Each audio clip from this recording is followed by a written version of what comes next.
All right, so this is day 3. This is my second meal. I was up my walk this morning. I felt so good, plenty of energy. I actually did 3 miles instead of 2.5 miles. The dogs liked it, but also I just felt like I had a lot of energy, so I feel really good. Second off, I was gonna have my meals at 8:30, but to tell you the truth, I was just not that hungry, so I decided I was just gonna stick to the 9:30, so then I could do the 12, 2:36, keep the same pattern. But to tell you the truth, I'm actually feeling really full after each meal of my 40 pills. So I'm wondering if maybe I should cut back on pills. But then I know, the calorie intake might be a little too low. Maybe what's happening is actually my stomach shrinking, because I'm not eating as much food or junk food as I usually did. So that could be playing into it.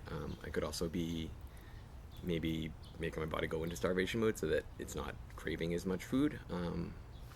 Or maybe it has something to do. I've been theorizing that maybe people do fasting, and a lot of times they said, after like the first 2 days you have all these cravings, but then when you hit your third day, you just haven't had tastes in your mouth, so you just kind of lose those cravings.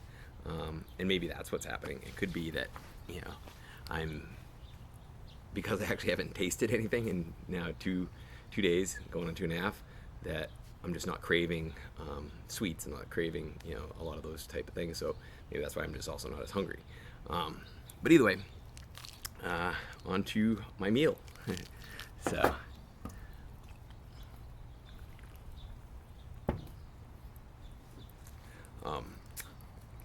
what else was I gonna say? Oh yeah, so maybe I'll tell you a little bit more background on myself as I take my meals. Originally from Boston, and looks like the sun's creeping in here. I might need to move the camera. Actually, let's just move the table. There we go. So I'm originally from Boston. Whoops. And I've moved out here about 5 years ago. I'm from a big family. I have, on my dad's side, 12 brothers and sisters on my dad's side, and on my mom's side there's 10. Big Irish family, obviously with a name like McGuire. I actually have 68 first cousins, which is pretty crazy. So big weddings, big parties, and family all over the place, from Australia to Germany to Ireland to Florida, Boston, California. Pretty much have family everywhere. And let's see what else.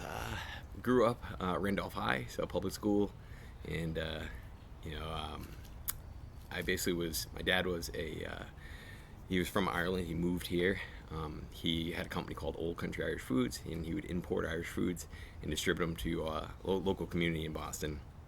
And my mom was a flight attendant for Delta. So on my mom's side, the oldest of the siblings was a fighter pilot in Vietnam, and he actually got shot down during Vietnam. So our whole family was involved in being a POW MIA for a good 8 years. So we used to do all the marches and all the walks, and then when they finally recovered his remains, obviously we finally could bury him. So that was obviously a big piece of my life. Other than that, a lot of my uncles actually taught me how to build stuff. I've been a blue collar worker most of my early life. I built decks, additions, 3-season rooms, 4-season rooms, roofing, windows, etc.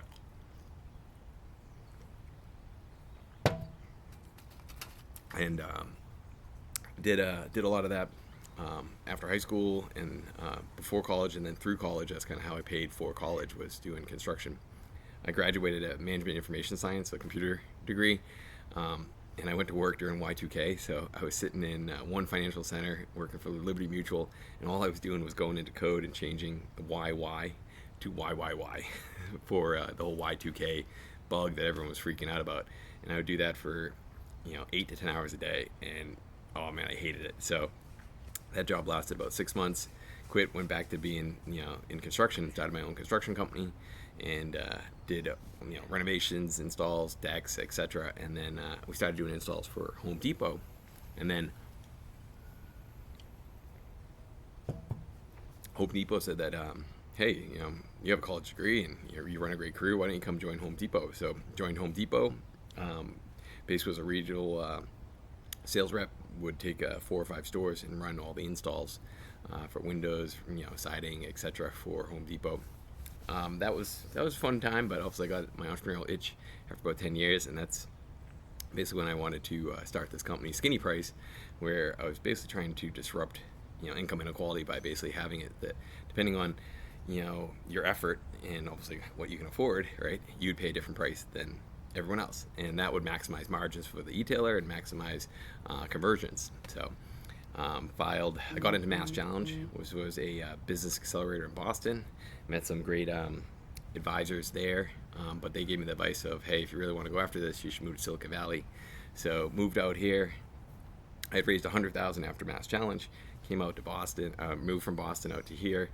Gave it about 6 months and told my wife, all right, if I can raise more money, then you can move out here. Was able to raise another $100,000, and then she moved out here, and slowly every year I kind of raised a little bit of money, and that's how we ended up with the $700,000 in total, but over 7 years. So we actually got in some big companies like Dell. We were in talks with Zappos. Tony Shea, he kicked at middle management, but we kind of got lost in bureaucracy there. We did a lot of smaller e-commerce companies and had success, but we just had a hard time getting into those SaaS companies. So I will say that big companies are hard to innovate, and especially when you have really disruptive technology to get in there. Now the whole funny thing is this whole basically do a micro task like watch an ad and then get a variable discount, which we have 2 patents on, but you can do it multiple times. Lo and behold, 7 years later, Amazon had filed a very similar patent and was just granted on a patent to be able to do it one time. So you watch one ad and you get a discount. As far as a little bit more fancier, and obviously goes after the price sensitivity, and they have now rolled this out. So Amazon, if you go to Amazon.com, giveaways, you'll see this. So to be able to get the discount, you have to watch a 15-second ad. In exchange for that ad, then they show you a discount price, and then there's a certain amount of time you have to make a decision. So anyway, definitely was on the right path. And we still have our 2 granted patents, 2 pending. So perhaps there might be an exit in the sense of selling the technology. So we'll see.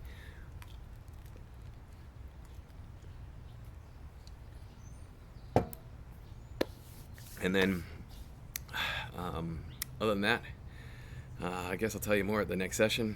And I'm going to probably, for noontime when I'm taking my pills, I'll be making more pills so that I can kind of show you how that's done and the process, etc. So, all right, till next time.